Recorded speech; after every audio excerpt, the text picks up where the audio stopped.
बुद्धिमान कलवा। लेखक Walter Luther. इस पृष्ठ पर एक चित्र दर्शाया गया है जिसमें एक कौवे को उड़ते हुए दर्शाया गया है। पृष्ठ 28। हम दोनों, मैं और रुक रुक, एक ही समय में पैदा हुए थे, लेकिन दो अलग अलग घोंसलों में। मेरे पिता ने मेरा नाम रखा कलवा। रुक रुक का नाम उसकी माँ ने रखा था। हमारा बसेरा एक पर्वतीय स्थल के पास पहाड़ियों पर एक बड़ी घाटी के सिरे पर था। घाटी से होकर एक नदी बहती थी। सर्दी के मौसम में सुबह उस नदी से उठता कोहरा घाटी को ढक लेता और जब पहाड़ियों के ऊपर सूरज चमकता तो वो कोहरे को छितरा देता। एक दिन रुक रुक के साथ जो हुआ वो वास्तव में कोई रोमांचक या दुखद घटना नहीं थी, क्योंकि उसका अंत सुखद हुआ। हमने उड़ान भरने के अपने आरंभिक पाठ अभी अभी खत्म किए थे और अब हम काफी स्थिर गति से उड़ सकते थे। एक दिन रुक रुक जंगल से बाहर आया। एक स्थान पर जहां एक छोटी नदी पहाड़ियों से नीचे उतर रही थी, वहां से उसने घाटी को पार किया। पृष्ठ 29। वो खुले आसमान के नीचे उड़ रहा था। अचानक उसके पंख थकने लगे। उसे लाल छतों वाली इमारतें दिखाई दीं और वो उनकी ओर उड़ने लगा। यही उससे सबसे बड़ी गलती हुई। अचानक उसके पंखों ने जवाब दे दिया और रुक रुक नीचे की ओर लुढ़कने लगा। वो लड़कों के बोर्डिंग स्कूल के स्विमिंग पूल में गिर गया। उसे एहसास हुआ कि वो कितनी असुरक्षित स्थिति में फंस चुका है। अपने पंख फड़फड़ाते हुए वो इधर उधर तैरने लगा, लेकिन वो बहुत थका हुआ था। उसकी आंखें थकावट से बंद होने ही लगी थीं कि पूल के पास स्थित मकान से एक लड़का बाहर आया। उसने हॉकी स्टिक के सिरे पर एक छोटी सी टोकरी बांधी और रुक रुक को बाहर निकाल लिया। इस पृष्ठ में सबसे नीचे एक चित्र दर्शाया गया है जिसमें पूल है और पूल के किनारे लड़का हॉकी स्टिक को लिए हुए, जिसके दूसरे छोर पर टोकरी टंगी हुई है, और कौवे को पानी में तैरता हुआ दिखाया गया है। पृष्ठ 30। उसने फिर उसे स्विमिंग पूल के पास बनी एक चट्टान पर धूप में छोड़ दिया। कुछ कौओं ने उसे देखा और अपनी सांकेतिक भाषा में पुकारने लगे। जैसे ही हमने ये पुकार सुनी, हम सब स्विमिंग पूल की ओर भागे। हमारे बसेरे के कुछ कौवे पहले ही वहां पहुंच गए थे और वे स्विमिंग पूल के आसपास उड़ रहे थे। वे चीख रहे थे, चिल्ला रहे थे और कांव कांव कर रहे थे। बेचारा रुक रुक चट्टान पर लेटा था। उसके पंख फैले हुए थे। वो बुरी तरह से भीगा हुआ था और ठंड से कांप रहा था। उठो रुक रुक, बिल्कुल उसके सिर के पास से उड़ते हुए उसके पिता ने कहा। रुक रुक उठो, आदमी बनो, एक दूसरा कौवा बोला। नहीं नहीं, कौवा बनो, किसी ने उसे सुधारा। इस पृष्ठ पर सबसे नीचे एक चित्र दर्शाया गया है जिसमें रुक रुक बुरी तरह से भीगा हुआ दर्शाया गया है और उसके चारों तरफ कौवे दर्शाए गए हैं। पृष्ठ 31। बेचारे रुक रुक को उस समय इतनी ठंड लग रही थी और वो इतना थका हुआ था कि न तो उसकी आदमी बनने की इच्छा थी और न ही कौवा। वो बस वहीं लेटा रहा। उसके पंख फैले हुए थे और उसका सिर ऊपर नीचे हो रहा था। तभी मुझे एक विचार आया। मकान के ठीक सामने जलकुंभी, यानी पानी पर होने और फैलने वाला एक पौधा की बेल लगी हुई थी। वो कीपनुमा पीले और नारंगी फूलों से लदी हुई थी। मैं उड़कर वहां पहुंचा। एक रेशमी धागे के नन्हे से पुल के नजदीक, जहां मकड़ी बैठी हुई थी, मैंने एक नरम पिलपिले लार्वे, यानी एक तरह का कीड़ा को, जो एक छोटी टहनी पर रेंग रहा था, देखा। मैंने उसे अपनी चोंच में पकड़ लिया। मैं उस कीड़े को लेकर उड़ा और रुक रुक के पास जा बैठा। मैंने उस बड़े लिपलिपे लार्वे को उसके पास गिरा दिया। रुक रुक में चाहे और किसी गुण की कमी भले ही हो, लेकिन उसमें लालच की कमी नहीं थी। यहां पर पृष्ठ पर सबसे नीचे एक चित्र दर्शाया गया है जिसमें कि रुक रुक को दर्शाया गया है और बाकी कौवे उसके चारों तरफ हैं, जबकि एक कौवा मुंह में लार्वा लिए उसके नजदीक आ गया है। पृष्ठ 32। अचानक रुक रुक के शरीर में हरकत हुई और उसने अपनी चोंच खोली, लेकिन मैंने उससे कहीं अधिक फुर्ती दिखाई। मैंने दोबारा कीड़े को उठाया और हवा में उड़ गया। ये देख रुक रुक को बहुत गुस्सा आया। वो अपने पंख फड़फड़ाने लगा और अन्य कौवे खुशी से कांव कांव करने लगे। मैं रुक रुक को घोंसले में वापस ले आया। वो हाँफ रहा था और बहुत थक गया था, लेकिन सुरक्षित था। रुक रुक मेरे जितना अच्छा तो नहीं उड़ सकता था, लेकिन उसे मेरे पीछे पीछे आना अच्छा लगता था। एक दिन हम दोनों बहुत भूखे थे और हमने खाना ढूंढने का निश्चय किया। दूर घाटी के पार हमने एक किसान को खेतों में खाद डालते हुए देखा। वहां आसपास कोई नहीं था। चूंकि खेत पर अब हमारा राज्य था, इसलिए हम खाते रहे। साथ साथ हम बातें भी कर रहे थे। खाते खाते हम खेत के किनारे की ओर बढ़ गए। यहाँ खेत सीढ़ी नुमा थे, मानो पहाड़ी ढलान पर विशालकाय सीढ़ियां बनाई गई हों। जैसे ही हम खेत के आखिरी सिरे पर पहुंचे और मिट्टी के ढेर पर चढ़कर पता लगाने का निश्चय किया कि बगल वाले खेत में क्या है, हमने 2 बार अपने पंख फड़फड़ाए और हम मिट्टी के ढेर के ऊपर थे। पृष्ठ 33। लेकिन हमने वहां जो देखा उसे देख हम डर के मारे कांपने लगे। हमारे सामने एक राक्षस जैसा आदमी खड़ा था। उसका पुराना ढीला ढाला काला कोट चीथड़े सा लटक रहा था। उसके सिर पर फटी पुरानी एक बड़ी सी टोपी थी। टोपी के घेरे के नीचे उसका चेहरा ठीक से दिखाई नहीं दे रहा था। उसने लंबी पतलून पहन रखी थी जो गंदी थी और घुटनों से फटी हुई थी। उस पर धूल जमी हुई थी और वो धीरे धीरे हिल रहा था। रुक रुक और मेरी हम दोनों की चीख निकल गई और उस डरावने आदमी की ओर देखे बिना हम उड़ गए। रुक रुक, तेजी से उड़ो, मैंने जोर देकर कहा। अपनी पूंछ नीची कर लो और पीछे मुड़कर मत देखना। मैं तीव्रता से ऊपर उठता जा रहा था, लेकिन रुक रुक मुझसे अभी भी काफी नीचे था। पृष्ठ 34। पर रुक रुक की तो जैसे बात मानने की प्रवृत्ति ही नहीं थी। इसीलिए उसने मेरी बात अनसुनी कर पीछे मुड़कर देखा और उसी क्षण वो एक खंबे से टकराया जिसमें से बिजली का एक तार निकल रहा था। वो तार खेतों के ऊपर, घाटियों के पार, पर्वतों से होता हुआ उस खेत के पास से गुजर रहा था जहां हम खा रहे थे। खंभे से टकराते ही रुक रुक तारों में उलझा और जब मैंने मुड़कर पीछे देखा तो पाया कि वो चक्कर खाते हुए नीचे एक खेत की ओर गिर रहा है। उसका एक पंख बेजान सा लटक रहा था। वापस लौटकर जाने की मुझ में हिम्मत नहीं थी, इसलिए मैंने सीधा घर की ओर उड़ गया। सयाने कौवे, सयाने कौवे, मैं चिल्लाया। रुक रुक फिर से मुसीबत में है। सयाना कौवा कुछ सोचने लगा। फिर उसने विपत्ति आ जाने वाली सांकेतिक पुकार लगाई। हमारे बसेरे के सारे कौवे इकट्ठे हो गए और एक साथ मिलकर हम रुक रुक की खोज करने निकल गए। हमारे बसेरे के सारे कौवे चारों ओर पूरे क्षेत्र में उड़ने लगे। उन्होंने झाड़ियों में ढूंढा, उन्होंने चट्टानों में ढूंढा, उन्होंने खेतों में ढूंढा, उन्होंने खेतों की कीचड़ भली नालियों में भी उसे ढूंढा, लेकिन रुक रुक कहीं नहीं मिला। रुक रुक के माता पिता बहुत दुखी थे। शाम होते ही खोज बंद कर दी गई। उस रात मुझे रुक रुक के बारे में सोचते रहने के कारण ठीक से नींद नहीं आई। सुबह मैंने फिर से उसे ढूंढने का निश्चय किया। पृष्ठ 35। मैंने उन सब स्थानों पर फिर से खोज की जहां एक दिन पहले हमने उसे ढूंढा था, लेकिन रुक रुक का एक पंख तक मुझे नहीं मिला। मैं अपनी खोज रोकने ही वाला था कि अचानक मैंने सोचा कि क्यों न किसान के घर में भी देख लिया जाए। रुक रुक को घर के पिछवाड़े में बैठा देख मैं आश्चर्यचकित रह गया। वो बहुत आराम से ऊँघ रहा था और उसके पास पानी की एक कटोरी रखी थी। रुक रुक, मैं फुसफुसाया। उसने मेरी आवाज नहीं सुनी।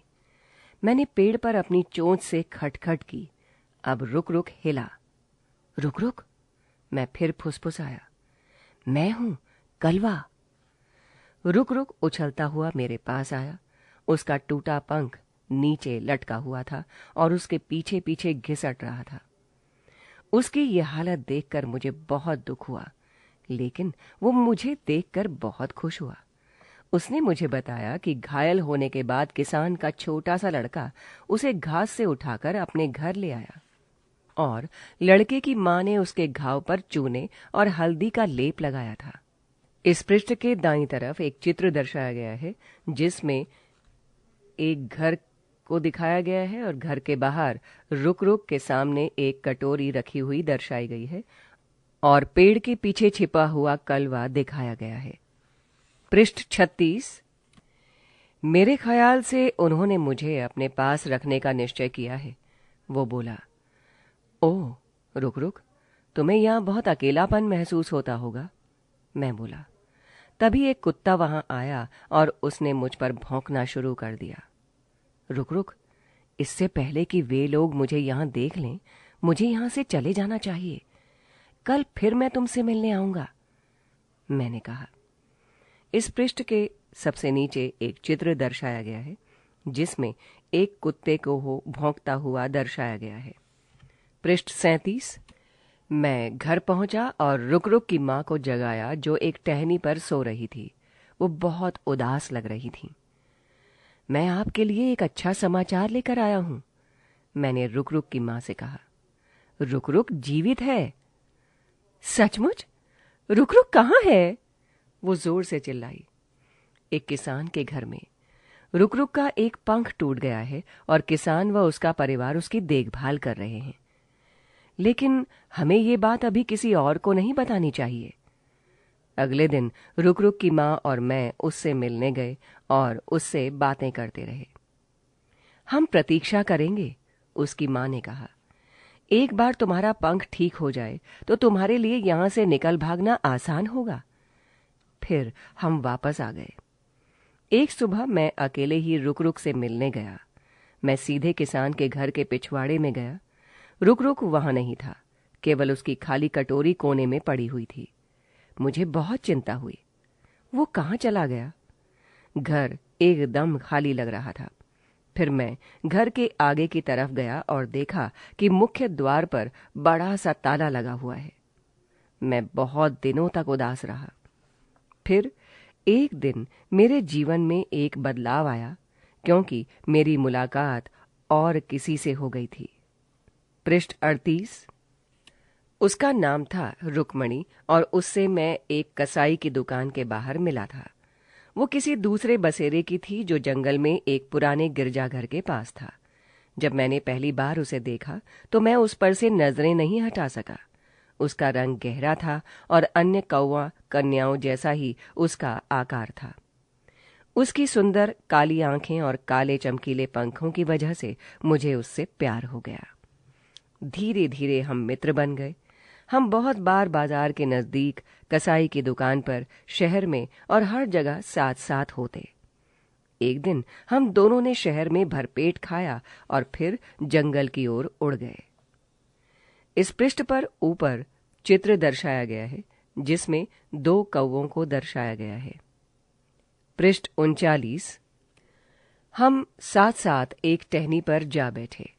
रुक्मणी, मैंने बहुत धीरे से कहा, क्या तुम हमेशा के लिए मेरी साथिन बनोगी? उसने बहुत ही लापरवाही से उत्तर दिया। मेरे बसेरे में कोई और भी है जो मुझे पसंद करता है। उसका नाम है भेलवा। वो बहुत बहादुर है। अगर तुम हमेशा के लिए मुझे अपना बनाना चाहते हो तो तुम्हें उससे लड़ना पड़ेगा। उसने अपनी बात अभी पूरी भी नहीं की थी कि मैंने अपने सिर के ऊपर पंखों की तेज फड़फड़ाहट सुनी। अगले ही क्षण बिल्कुल ठीक मेरे सामने भेलवा एक टहनी पर आकर बैठ गया। भेलवा की चोंच मेरी चोंच से बड़ी थी और उसके पंजों के नाखून भी पैने लग रहे थे। लेकिन फिर मुझे रुक्मणी का ख्याल आया और मैं उस पर झपटा। उसने अपने पंख खोले और मुझ पर वापस झपटा और आंखों के बीच में जोरदार प्रहार किया। मैं लड़खड़ाया, लेकिन फिर किसी तरह उस पर प्रहार किया। इस पृष्ठ पर सबसे नीचे 2 कौवों को लड़ते हुए दर्शाया गया है। पृष्ठ 40। मैंने अपने पंजों और चोंच से भी उस पर खूब प्रहार किया, यहां तक कि अपने पंखों का भी हथियार की तरह प्रयोग किया। जल्दी ही मैं भेलवा के ऊपर था। मैंने अपनी चोंच उसकी गर्दन में धंसा दी और अपने पंजों से उसकी छाती और चेहरे पर खूब वार किए। उसी समय उसने आत्मसमर्पण करने का संकेत किया। मैं मुड़ा और रुक्मणी की ओर देखा। उसकी आंखों में मुझे एक नई चमक दिखाई दी। तुम बहुत बहादुर हो, उसने हाँफते हुए कहा। पृष्ठ 41।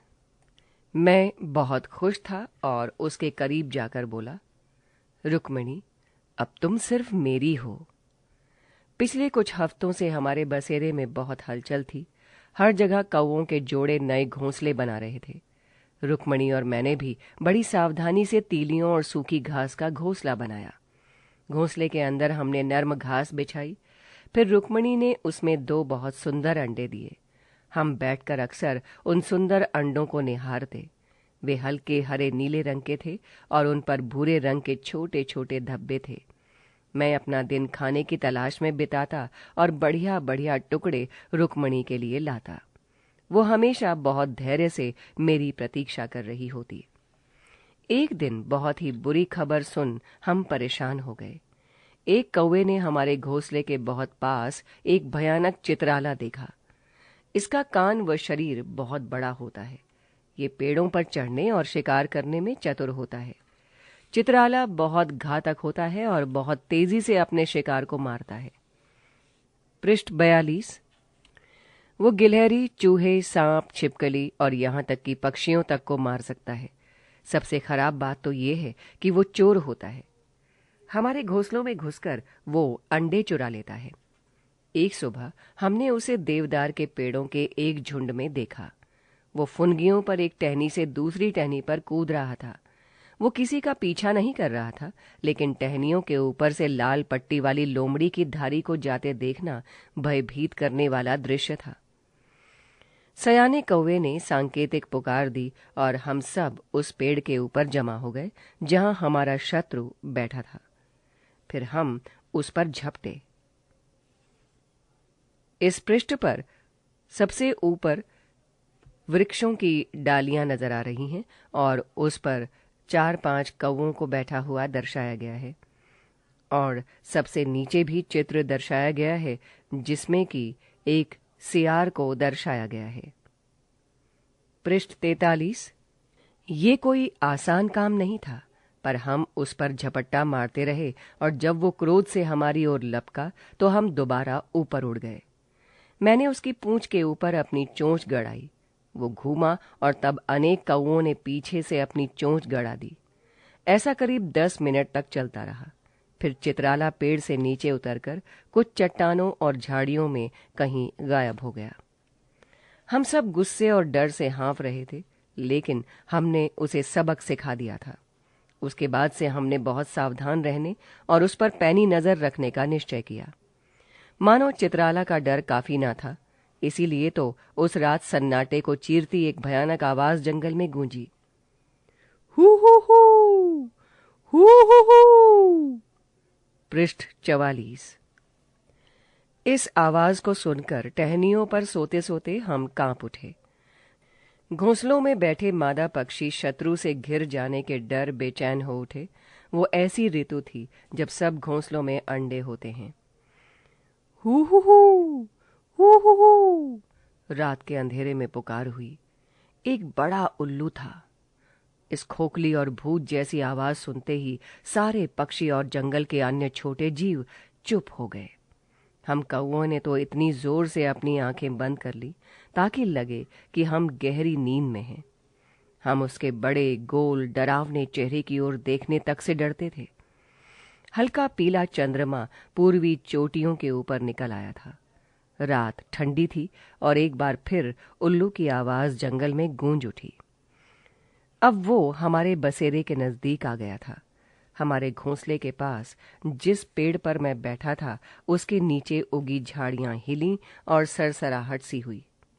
फिर बालों वाला एक पशु धीरे से पेड़ के नीचे से निकला। वो जंगल का चोर चित्राला था।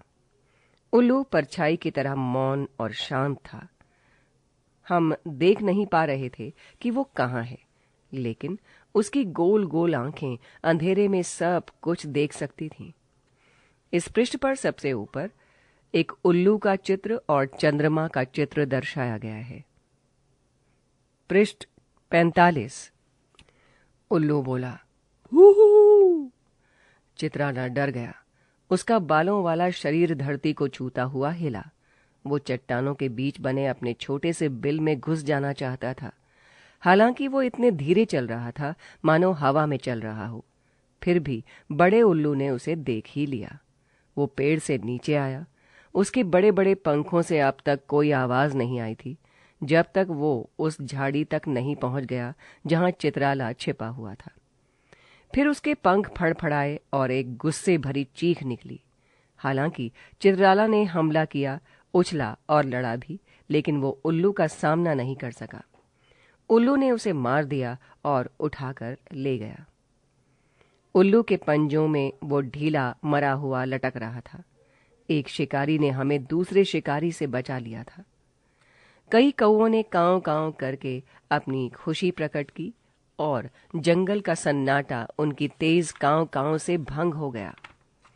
इस पृष्ठ पर सबसे नीचे उल्लू को उस मरे हुए चित्राला को ले जाते हुए दर्शाया गया है और चंद्रमा और बादल का चित्र यहां पर दर्शाया गया है। पृष्ठ 46। उसके बाद वहां फिर सन्नाटा और शांति छा गई। रुक्मणी कई दिनों से अंडों पर बैठी हुई थी। एक सुबह उसने मुझसे कहा कि वो कुछ देर के लिए बाहर जाना चाहती है। अंडों का ध्यान रखना, वो उड़ते उड़ते चिल्लाई। अंडों को गर्म रखने के लिए मैं उन पर बैठ गया। 1 घंटा बीता और फिर दूसरा। अब मुझे चिंता होने लगी थी। काश रुक्मणी जल्दी आ जाए। मैं बस यही सोच रहा था। अचानक मैंने देखा कि कुछ दूरी पर बहुत सारे कौवे उड़ रहे थे। बहुत दूर होने के कारण मैं उनकी आवाज नहीं सुन पा रहा था। मैं वहां जाकर पता लगाना चाहता था, लेकिन मैं अंडों को भी छोड़ना नहीं चाहता था। इसी बीच सयाना कौवा आ गया था और मेरे घोंसले के नजदीक एक टहनी पर बैठा ऊँघ रहा था। इस पृष्ठ पर बीचों बीच एक चित्र दर्शाया गया है जिसमें रुक्मणी को अपने घोंसले से बाहर उड़ता हुआ दर्शाया गया है, जबकि कलवा अंडों के ऊपर बैठा डाल पर दर्शाया गया है। पृष्ठ 47। मैंने उसे जगाया और पूछा, सयाने कौवे, मैंने झुंड में बहुत से कौवों को उड़ते देखा है। इसका क्या मतलब हो सकता है? गक गक, वो बुदबुदाया। क्या वे गोल गोल चक्कर लगाते हुए उड़ रहे हैं? हाँ। क्या वे नीचे किसी चीज पर झपटते हैं और फिर ऊपर हवा में उड़ जाते हैं? नहीं, मैंने उत्तर दिया। वे बहुत ऊंचाई पर गोल गोल चक्कर लगाते हुए उड़ रहे हैं। फिर उसने कुछ सोचते हुए अपना सिर हिलाया। कलवा, इसका केवल एक ही मतलब हो सकता है कि वहां कोई कौवा मुसीबत में है। इस पृष्ठ पर सबसे ऊपर एक चित्र दर्शाया गया है जिसमें बादल दर्शाए गए हैं और आसमान में कौवों का एक सर्कल बना हुआ है और उड़ते हुए नजर आ रहे हैं। पृष्ठ 48। सयाने कौवे, क्या आप जाकर पता नहीं लगा सकते कि क्या बात है? मैंने पूछा, क्योंकि मैं बहुत परेशान था। कलवा, उन्होंने उत्तर दिया, मेरी हड्डियों में दर्द हो रहा है और मैं बहुत थका हुआ हूं। तुम जाओ और पता लगाओ, तब तक मैं तुम्हारे अंडों की देखभाल करता हूं। मैं तीर की तरह सीधे शहर की ओर उड़ चला। अभी मैं उस स्थान से जहां कौवे चक्कर काट रहे थे आधे रास्ते की दूरी पर ही था जब मुझे अपने बसेरे के 2 कौवे मिले। वे बहुत उदास और थके हुए लग रहे थे। वो रुक्मणी है और वो मर चुकी है, वे बोले। एक क्षण के लिए मैं भौचक्का सा रह गया और मुझे लगा कि मैं घाटी में एक पत्थर की तरह गिर पड़ूंगा। एक लड़के ने उस पर गुलेल से निशाना लगाया और पत्थर ठीक उसके सिर पर जाकर लगा। जहां ये दुखद घटना हुई थी, मैं उस जगह पर गया। रुक्मणी सड़क पर एक नाली के नजदीक पड़ी थी। उसके पंख फैले हुए थे और चोंच उसकी गर्दन के नीचे थी। मुझे विश्वास नहीं हुआ कि वो मर चुकी है। मैं वहां एक घर की दीवार पर बैठ गया और रोने लगा। अचानक मैंने सारे कौवों को चिल्लाते हुए सुना, कलवा, उड़ जाओ, उड़ जाओ। मैं इतना दुखी था कि मैं इस चेतावनी पर कोई ध्यान नहीं दिया। जब मैं मुड़ा तो देखा कि एक लड़का धीरे धीरे मेरे नजदीक आ रहा है। उसके हाथ में गुलेल थी और उसकी आंखों में किसी को निशाना बनाने की ललक। उड़ जाओ कलवा, कोई मेरे कान के पास चिल्लाया और उड़ गया। पृष्ठ 49। तभी मैंने अपने सिर से कुछ दूरी पर आते पत्थर की पटाक आवाज सुनी। मैं उड़ गया और फिर पीछे मुड़कर नहीं देखा। मैं घर लौट आया। मेरे पंख थकावट से फड़फड़ा रहे थे। मेरा हृदय पत्थर की तरह भारी था। मैंने दोनों अंडों को देखा। रुक्मणी को उनसे कितना प्यार था और वो उनका कितना ध्यान रखती थी।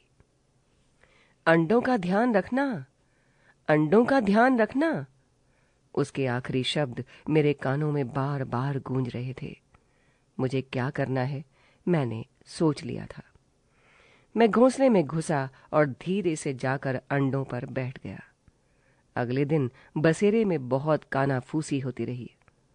वो इतनी अजीब तरह से व्यवहार क्यों कर रहा है? उसे खिलाएगा कौन? क्या वो अंडों को सेकर उनमें से बच्चे निकालकर उन्हें पाल पाएगा? इस पृष्ठ के दाहिनी तरफ एक चित्र दर्शाया गया है जिसमें एक छोटे लड़के को गुलेल लिए हुए दर्शाया गया है और सामने एक कौवे को लहूलुहान अवस्था में मरा हुआ दर्शाया गया है और उसके पास ही एक दूसरा कौवा अपनी चोंच को खोले हुए आश्चर्य से उसे देख रहा है। पृष्ठ 50। लेकिन इन सब बेकार की बातों पर सयाने कौवे ने ये कहकर रोक लगा दी कि हालांकि ऐसा विरले ही होता है, परंतु देखा गया है कि मादा कौवे के मर जाने पर नर कौवा बच्चों का पालन पोषण करता है, इसलिए कलवा ऐसा कर सकता है। इस पृष्ठ पर सबसे ऊपर एक चित्र दर्शाया गया है जिसमें पेड़ की डाल पर एक घोंसले में 2 अंडे हैं और कौवा उन अंडों को देखते हुए रो रहा है। उसके बाद से मैं अंडों पर बैठा रहता। कभी कभी दूसरे कौवे मेरे लिए खाना ले आते, कभी वे भूल भी जाते थे और मैं कई दिनों तक भूखा रहता। कई दिनों तक मैं अंडों पर बैठा रहा। अंडों के भीतर जीवन पनप रहा था और अब बाहर निकलने ही वाला था। एक दिन मैंने अपने पंखों के नीचे कुछ हलचल महसूस की। अंडे फूट चुके थे और 2 शिशु कौवे अब हमारे घोंसले में थे। पृष्ठ 51। उनके मुंह खुले थे और वे अपने पहले भोजन की मांग कर रहे थे। मैं बहुत दुबला हो चुका था, फिर भी मैं जल्दी से उड़ा और अपने बच्चों मोहन और मोहिनी को खिलाने का अपना दूसरा कठिन काम आरंभ किया। वैसे भी हमारे बच्चों को सदा भूख लगी रहती है। कुछ हफ्ते बीत गए और मोहन और मोहिनी के पंख निकल आए। अब वे बहुत सुंदर दिखने लगे थे। एक दोपहर जब मैं अपनी चोंच में डारवा को पकड़े अपने घोंसले में लौट रहा था तो पेड़ के चारों ओर ढेर सारे कौवों की भीड़ देखी। मेरा दिल धड़कने लगा। जब मैं नजदीक आया तो मैंने बाकी कौवों के साथ एक नए कौवे को बैठे देखा। उसका एक पंख कुछ टेढ़ा और बाहर निकला हुआ था। मैं चिल्ला उठा, रुक रुक। इस पृष्ठ पर सबसे नीचे एक चित्र दर्शाया गया है जिसमें एक पेड़ पर घोंसले में 2 छोटे बच्चे मुंह खोले हुए दर्शाए गए हैं, जबकि उनका पिता कलवा चोंच में लार्वा लिए सामने बैठा है।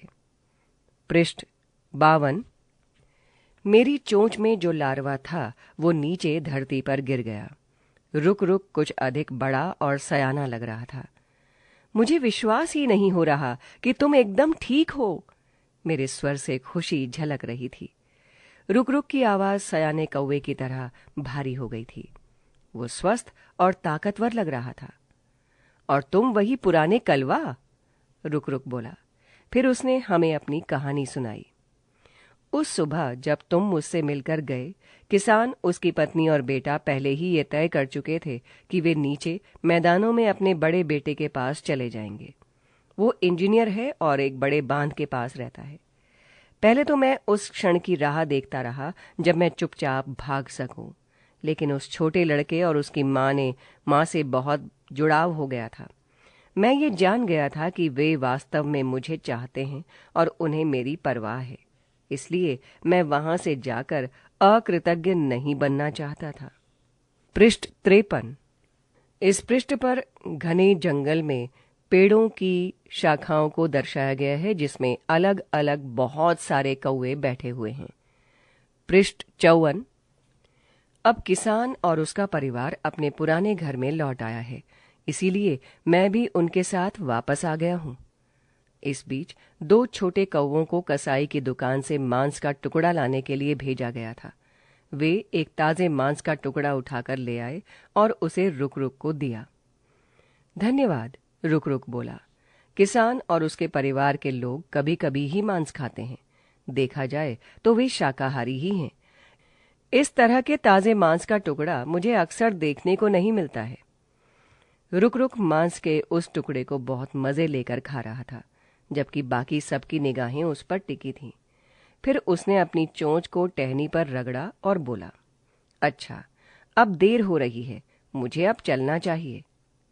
तुम्हारा मतलब है कि तुम हमारे साथ नहीं रहोगे? कुछ कौवों ने आश्चर्य से पूछा। नहीं, अब मैं उन लोगों का हूं। उन्होंने ही तो मेरी जान बचाई थी। रुक रुक ने सारे कौवों और अपने माता पिता से विदा ली। फिर वो मोहन और मोहिनी से बोला, मुझे तुम्हारे बारे में पता नहीं था। अगली बार जब मैं यहां आऊंगा तो तुम्हारे लिए गुड़ का टुकड़ा लेकर आऊंगा। किसान के यहां गुड़ की भेलियों से पूरा एक कमरा भरा हुआ है। ये तो बड़ी अच्छी बात होगी रुक रुक चाचा, मोहिनी बोली। नमस्ते रुक रुक चाचा, मोहन चिल्लाया। पृष्ठ 55। मैं थोड़ी दूर तक रुक रुक के साथ गया। सूरज अस्त हो रहा था और आकाश का रंग गहरा लाल था।